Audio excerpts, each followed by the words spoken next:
Programa da revista Aquarista Júnior. Tudo bem? Puxa vida, é um prazer muito grande estar aqui hoje. Hoje é dia 27 de abril de 2020. Estamos iniciando agora o programa semanal, programa da revista Aquarista Júnior, programa número 93.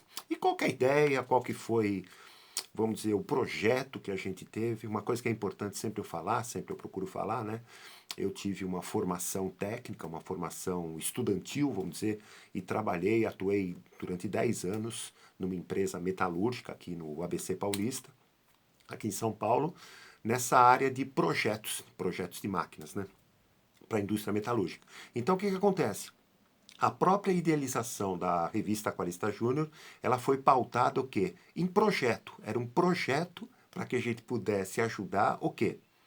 O desenvolvimento, vamos dizer, a promoção, o incentivo, a dinamização do aquarismo brasileiro nos quatro cantos do mundo, nos quatro cantos do mundo, nos quatro cantos do Brasil, né? Para que pudesse ser um hobby popular, interessante, de entretenimento, psicologicamente importante para as pessoas, vamos dizer, uma atividade, uma atividade legal de praticar no dia a dia, entender coisas da natureza, procurar compreender noções de biologia, de química, de água, de botânica, de plantas, né, no caso, de alimentação, de nutrição para os animais. Então, tudo num hobby integrado que facilitaria, vamos dizer, a compreensão, ajudaria nessa coisa de educação ambiental. Eu sempre achei isso, né?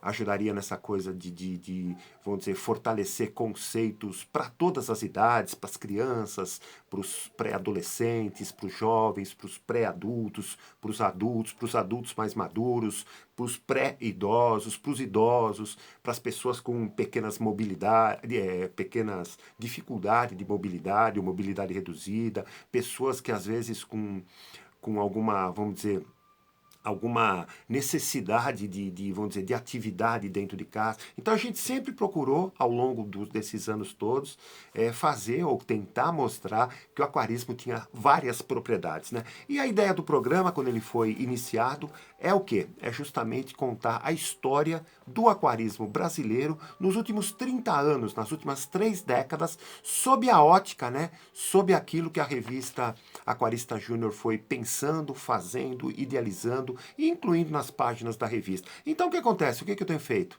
Eu tenho puxado na memória, puxado nas gavetas, puxado nos arquivos, puxado naquilo que a gente tem guardado como lembranças, como saudosismo aqui, tudo que a gente foi colocando realmente em pauta ou colocando em prol dessa coisa de tentar ajudar no desenvolvimento. Hoje, 2020, você vê que o mercado, o próprio hobby está totalmente, vamos dizer, pronto, preparado, vamos dizer, desenvolvido, vamos chamar assim, com muitos equipamentos, acessórios, opções de alimentação, opções de peixes, vamos dizer, variedades de peixes, variedades de espécies. Então, quer dizer, o que acontece? O hobby acabou se incorporando como uma atividade legal dentro de casa, legal? E o que a gente, só para você ter uma cronologia na história, nós estamos puxando, começamos desde a pré-história, né, vamos dizer, falamos um pouco da década de 60, da década de 70, a revista, o nosso projeto de revista surgiu na década de 80, a revista propriamente dita foi lançada em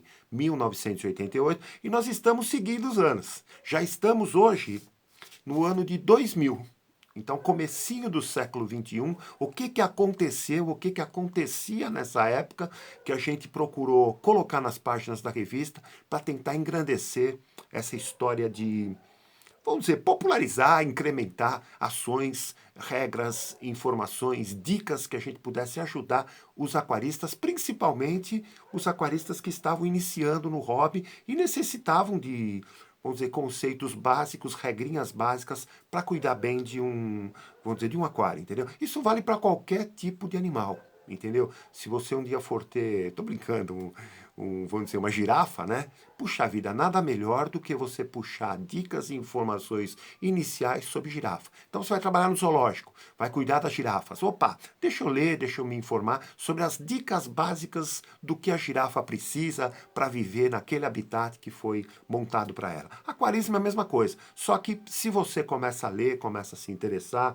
começa a se aperfeiçoar nas informações, você acaba o quê? Acaba vendo que é um hobbyinho fácil, que é um hobby que pode ser facilmente, vamos dizer, assimilada as dicas, né? E se você é uma pessoa tranquila, vai seguindo aquilo que tá sendo mostrado, tudo, é um hobby simples, sem muito trabalho, entendeu? Sem muita neura, não precisa ficar muito preocupado com essa história de achar que o aquário precisa de muito, que os peixes precisam de muito, que o habitat precisa de muito. Não, fica tranquilo que no dia a dia você vai se aperfeiçoar com essa coisa de, vamos dizer, amadurecer os conhecimentos, tá legal? Nós estamos, só para você ter uma ideia, em junho, eu peguei a revista número 74, então nós estamos em junho do ano de 2000. Essa é a revista 74, a capinha, nas últimas revistas, eu vim falando dessa época, a gente fez, tipo assim, mini posters, né? Então aqui é vamos dizer, um trio aí de neons, né? Entendeu? Que a gente procurou destacar eles no tema de capa, no caso, né? Nessa revista 74, uma coisinha que eu queria falar legal, porque nós recebemos internacionalmente, na época, né? Página 4, deixa eu ver aqui, página papapi, papapá, vamos ver aqui. Nós recebemos do exterior, entendeu? E nós resolvemos também adotar aqui na revista Aquarista Júnior uma campanha cultural. Eu vou até mostrar o cartaz. Sempre a campanha cultural que a gente fazia na época era assim, né? Veja esse cartaz, tire uma cópia Xerox ampliada, se de preferência, né? E fixe em sua escola, em seu clube, em seu trabalho, em sua loja. Você estará colaborando com a divulgação da campanha cultural. No caso, era peixes colorido artificialmente com corantes. Então, a gente, na época, olha esse cartazinho que veio para nós do exterior, então era uma campanha com a ideia do pessoal da Associação Espanhola de Aquariófilos para que pudesse ter uma penetração mais mundial. E a gente aderiu, na época, a essa campanha, então no ano de 2000, junho de 2000, sin colorantes, por favor. Los animales não merecem muito mais respeito que su mero valor comercial. Porque tinha alguns peixinhos que estavam começando essa coisa de colorir eles artificialmente. E isso, se ele ganha coloração por causa de mutação genética ou por causa de mistura vamos dizer, de espécies, mutações, vamos dizer, incremento vamos dizer, em alimentação, aquela coisa toda, tudo bem. Realmente os peixes acabam adquirindo coloração bonitas, tal, mas estavam acontecendo de injetar na época, eram até tintas tóxicas para eles, né? Entendeu? Então não eram nem tintas preparadas para isso. Hoje já teria tintas, sei lá, alimentícias, né? Que pudesse ser teoricamente neutras, né? Mas na época realmente eram injetados, principalmente em tetras na época, né? Então, vamos dizer, então a gente realmente aderiu na época, até hoje a gente pensa assim, né? Peixes que são coloridos artificialmente acabam sofrendo realmente nesse processo, né, de coloração artificial e devem ser evitados pelos aquaristas, né? Então é uma solicitação que na época, 2000, a gente fazia, você vê que vira e mexe no próprio aquarismo mundial, aparecem campanhas nesse sentido, para que os peixes coloridos sejam incentivados a não serem adquiridos. Com isso, os próprios produtores, as pessoas, vamos dizer, que fossem executar essa coloração artificial nos peixes, acabariam realmente não tendo mercado, acabariam pensando no sofrimento menor dos peixes, né? Então, nessa época, ano 2000, a gente já pensava nisso e até os dias de hoje a gente acaba pensando nessa coisa de proteção. Então, se o criador é um criador seletivo, ele gosta muito da espécie, então ele imagina um tipo de alimento especial, um tipo vamos dizer, de até hormônio especial, que possa com isso alterar um pouco, vamos dizer, principalmente a coloração do peixe, para que possa se destacar mais. Com isso, o peixe acaba tornando um pouquinho mais ornamental, mais exótico. Isso é bacana pro próprio ramo do aquarismo, né? Agora, quando é artificial, essas coisas, a gente acaba realmente se preocupando realmente com a saúde do animal. A mesma coisa quando, por exemplo, você tem um peixe que tem vamos dizer, tem uma mudança no corpo, vamos dizer, Flowerhorn, Kingios de raça, que eles têm, vamos dizer, eles acabam tendo uma deformidade corporal. Exoticamente, são peixes bonitos, excêntricos, vamos dizer, ornamentais, acabam tendo gosto de muitas pessoas, só que são peixes que têm essa debilidade, essa mobilidade reduzida e necessitam de um carinho maior do aquarista. quanto à preparação do habitat, quanto à movimentação da água, quanto àquela coisa de não pode ter muita coisa no aquário, muita decoração que ele possa se machucar ou se bater, entendeu? A própria, vamos dizer, turbulência da água, quanto mais lenta, melhor. Então, tudo aquilo a gente se preocupa com essa coisa de o quê? Bem-estar do peixe, aconchego do peixe. Então, todo aquário faz isso. Todo aquário você procura imaginar que ele tem que ser, na tua visão, né, o mais aconchegante para o peixe. Não é que tem que ser para você. Por isso aquela historiazinha sempre, né? O que é bonito para os nossos olhos, às vezes não é legal para o peixe. E às vezes o que é muito legal para o peixe não é bom para os nossos olhos, né? Então você tem que ter um meio termo para deixar o habitat do aquário um ambiente aconchegante para ele, que ele possa com isso ter uma vida longa, uma vida, vamos dizer, saudável no caso, e uma longevidade bem, vamos dizer, bem esticada, vamos dizer. Então, revista número 74. Na página 6, outra coisa também que aconteceu nessa época, ano 2000, lembra que a escola de aquarismo da revista Aquarista Júnior, que na época, num primeiro momento, chamava Escola Pro Aquarismo, né? A gente lançou em 2000 alguns cursos profissionalizantes. 2000 não, um pouco antes, né?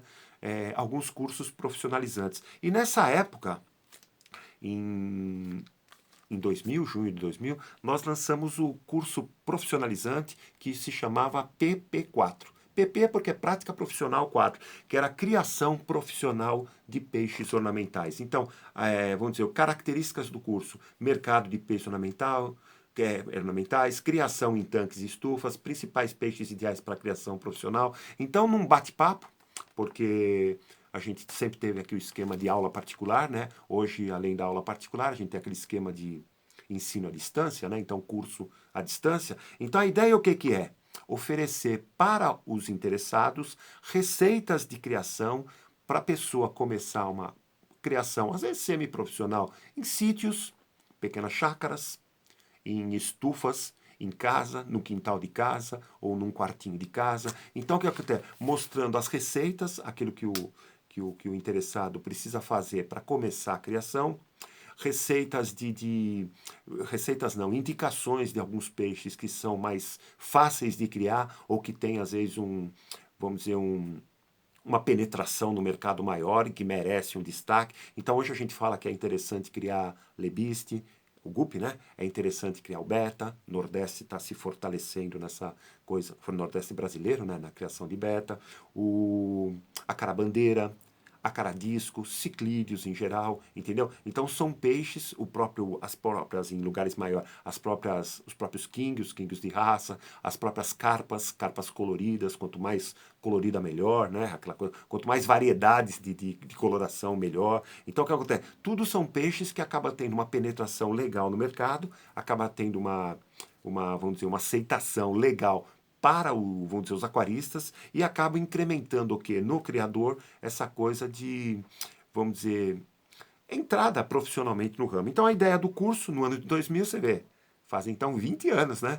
Que a gente o quê? Lançou a ideia de tentar formar um conjunto de informações para que o aquarista ou para que o interessado pudesse entrar de sola nessa coisa de criação semiprofissional ou profissional de peixes ornamentais. Tem até algumas pessoas que acabavam fazendo os cursos, até hoje existe, às vezes eles têm um espaço ou em casa, ou num sítio, tudo, querem começar uma criação, fazem o curso para saber como que é a história, às vezes alguns nem colocam na prática, mas querem saber o que precisa, o que é necessário para começar uma criação. Isso, então, no ano 2000, então, além dos cursos balconista de loja, montador e consultor de aquários, manutenção em aquários, né, manutenção profissional, a gente pensou nessa ideia do curso de criação profissional. Uma coisa que acabou, vamos dizer, sendo interessante na época, né, para essa coisa de formar novos piscicultores. Então, hoje, você vê que a gente tem vamos dizer, uma variedade, não, um conjunto legal de criadores espalhados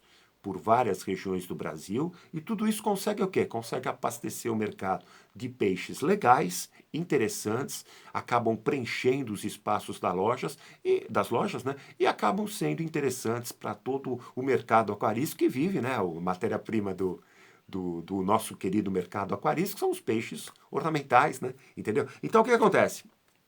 Ano 2000, lançamos essa ideia. Na página, em junho também, né? Deixa eu ver aqui o que está marcado. Página 3 dessa revista 75. Uma coisa interessante que eu queria falar. Estava começando a surgir no Brasil. Surgir não, estava aparecendo no Brasil, foi nessa época, um pouco antes, que começou a surgir nas criações, não só criação de peixes ornamentais, criações também de peixes de consumo. Nos peixes, eles apareciam com pequenos filetinhos saindo, às vezes, na região das guelras, na região dos olhos, na região do corpo. Era como se fosse vamos dizer, um fiozinho saindo do peixe. E se descobriu, se observou, que isso era um parasita. Entendeu? Eu até peguei umas fotos, não estão muito legais aqui, que é o chamado verme âncora. Deixa eu ver se dá para ver aqui, ó. Ver se dá para ver aqui. Um filetinho saindo, no caso, da região aqui da guelra. Entendeu?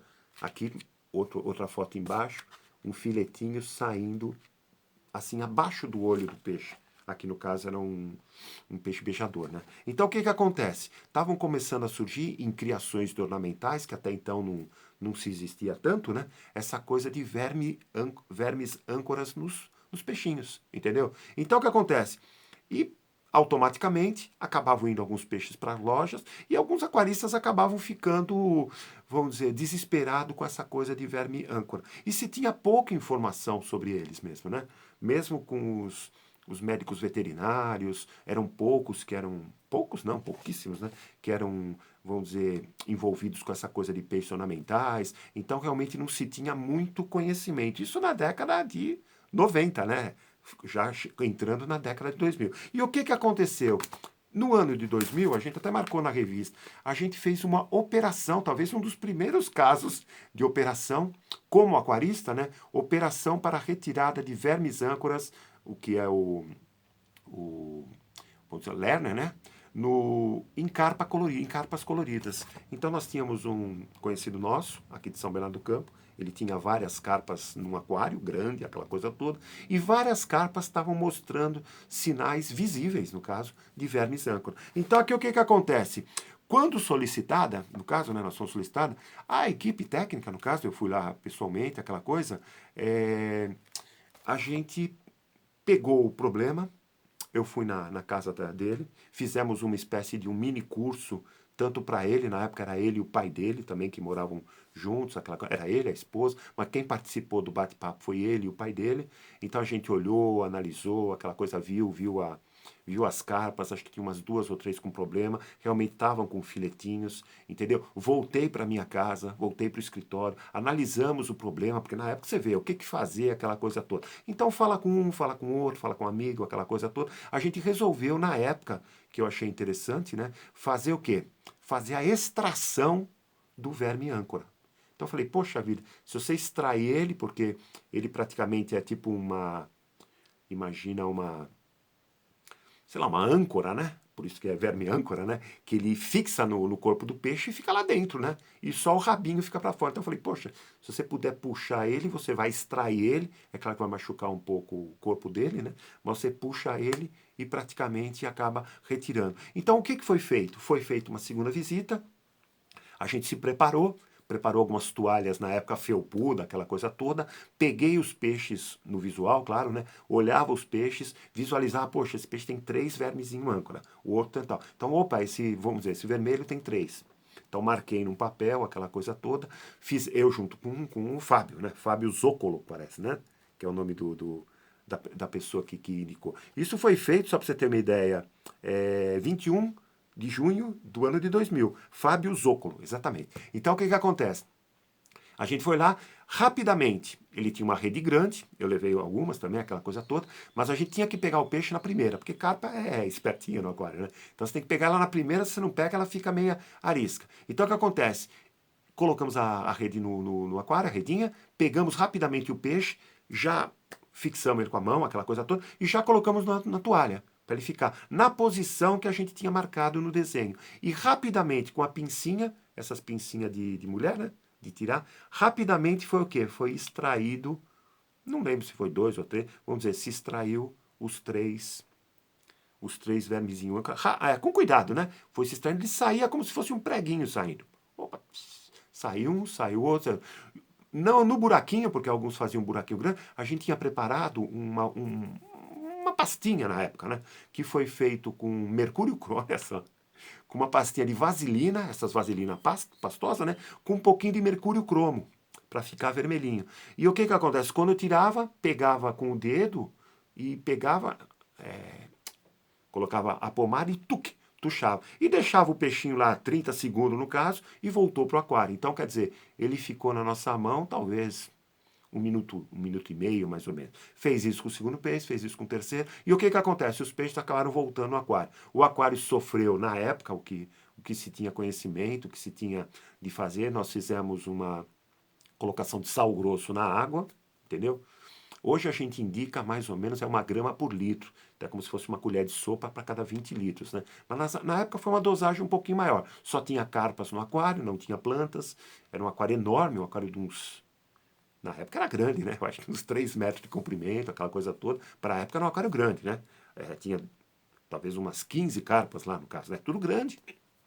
Então o que acontece? Fizemos esse tratamento, os peixes foram rapidamente devolvidos, e o que que acontece? E as observações, colocamos o sal grosso na água, né?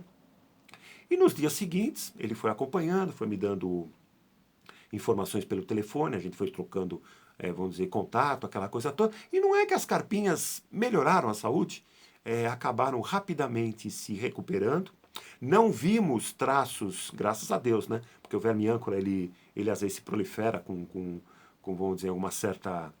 Vamos dizer, ele acaba predando tudo, né? Um parasita, né? Então o que acontece? Não deu mais, vamos dizer, problemas nos outros peixes, e os próprios 3 peixes que acabaram sendo, entre aspas, operados, eles acabaram se recuperando o corpo, porque alguns vermes estão muito perto da região aqui das guelras, né? Então a gente fica, alguns também perto dos olhos, né? Então a gente fica com medo de, na hora de tirar, ter machucado muito e até afetar no futuro essa coisa da visão do peixe, aquela coisa. Mas graças a Deus foi se recuperando. Eu acredito, na época, talvez umas 2, 3 semanas, não é que as carpas melhoraram. Então foi uma das primeiras ações que a gente tentou fazer, isso é histórico, né? Para essa coisa de tentar recuperar essa coisa vou dizer, de melhorar, né, a qualidade, melhorar a vida, fazer uma operação em peixes ornamentais. Inclusive, esse tipo de operação, anos mais tarde, né, minha filha ela fez curso de medicina veterinária aqui em São Bernardo do Campo. Eu até apresentei essa historiazinha para o coordenador do curso de medicina veterinária. A gente até apresentou ou falou alguma coisa sobre isso numa palestra que eu acabei dando na faculdade da minha filha, né? Então o que acontece? Por quê? Foi uma das ações que a gente viu interessante, inclusive na época o coordenador, né, ele falou, poxa, é assim mesmo, tá, quer dizer, a gente fez uma operação rústica para a época, claro, né, mas com todos os cuidados de pensar aquilo que eu falei, pensar na segurança do peixe, tá, aquela coisa de toalha felpuda, a toalha macia, né, para que o peixe ficasse aconchegante, entendeu? Que pudesse tirar ele na primeira do aquário, para que ele não pudesse estressar muito, para que realmente colocasse ele na mesa, né, em cima da toalha, que tivesse uma pessoa te ajudando para imobilizar ele, né, próximo, que tivesse um desenho esquemático da onde que a gente iria agir. Então, quer dizer, houve um pré-operação e acabou, graças a Deus, dando certo. Fiquei muito contente, o Fábio acabou ficando muito contente também, e todos nós, assim, todos que participaram, na época o pai dele também estava junto, então teve realmente pessoas que acompanharam, que acabaram na época ficando contente com o resultado dessa operação de retirada, né, de verme âncora dos peixes. Hoje, é claro, hoje a tecnologia, a veterinária está mais avançada, hoje a gente já tem alguns médicos veterinários que fazem esse tipo de procedimento, mas no ano 2000 não é que realmente era coisa rara. Então, junho de 2000, na revista 75, a gente apresentou essa coisa vamos dizer, sei lá, eu achei curioso falar aqui no nosso programinha da revista. Tá legal? Deixa eu ver aqui uma coisinha bacana. Estamos encerrando, cara. Estamos encerrando vamos dizer, o programa de hoje, programa 93. Gostaria de agradecer toda a audiência, todas as mensagens que tenho recebido. Nessa época de crise do coronavírus, a revista Aquarista Júnior precisa muito da sua ajuda. para continuar a sua caminhada, para continuar o seu trabalho, a sua história. Então, se você tiver a oportunidade, puder nos ajudar, puder adquirir uma ou duas ou três revistinhas, que seja, já estará nos ajudando nessa continuidade do nosso trabalho, tá legal? Entre em contato com a gente tem um WhatsApp específico para contato, né? É o 11 DDD 97422 7856. Ou mande um e-mail para aquaristapeixe@uol.com.br. Tá legal? Foi um prazer realmente. Boa semana a todos. Que Deus abençoe você, sua família, as pessoas que lhe cercam, as pessoas que você gosta. E na próxima segunda-feira estaremos aqui sem falta com essa coisa fantástica que é relembrar fatos, contar a história do aquarismo brasileiro nos últimos 30 anos. Valeu? Bye bye, tchau, até.